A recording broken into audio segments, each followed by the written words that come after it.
Hey, welcome to Neversink Farm, and I want to talk about what you can burn and what you can't burn.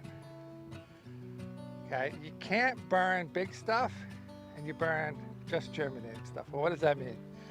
Well, this, it's not going to kill it, right? So if you imagine any weed that if you went along and cut it at ground level, would it still live and come back from the root? Then that's not something you can burn. It's only going to die temporarily above ground. The rest is going to be alive below ground. So mature weeds like this, grass, established grass, any of that stuff is not going to die because it's going to grow from the root, right? So what you're doing is you're finding beds, right, that are clear. And this is perfect. This would probably be the biggest that you could do. You see this little tiny, just germinated grass? Okay, just tiny. That's as big as you're gonna go. Okay, but it's most likely gonna be stuff like this. Okay, this little tiny guy. Look at that. He's got barely a root.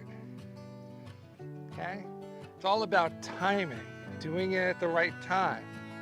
Okay, so if you're looking to go out on your driveway and burn the grass off of it that's been there forever, no. There's no flame in the world that's going to go below the surface. And I tell people like, well, doesn't that kill microorganisms? No. Earth is one of the best insulators.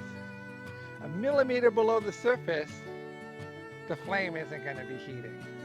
That's why the roots are all going to be alive. You cannot kill the roots. But in these little tiny plants, it depends on those top leaves. So when it dies, the root's gonna die. You're actually not killing the root, but because it's so small, it can't survive without that top. But established roots can. Okay, here's another one, he's tiny. He would probably die. Okay, little, right? That's as big as you can go. Okay, it's gonna be all of those string. They're just going to be a little tiny string with some leaves on top and a single root. That's what you're looking for. That's what's going to get killed.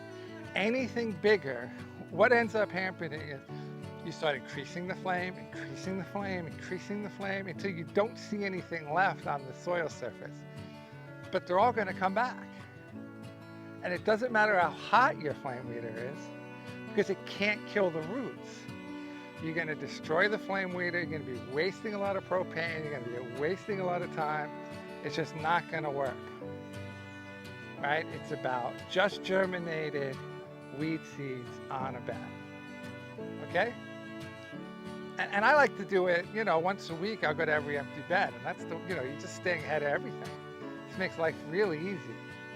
All right, so I hope that helped. Till next time.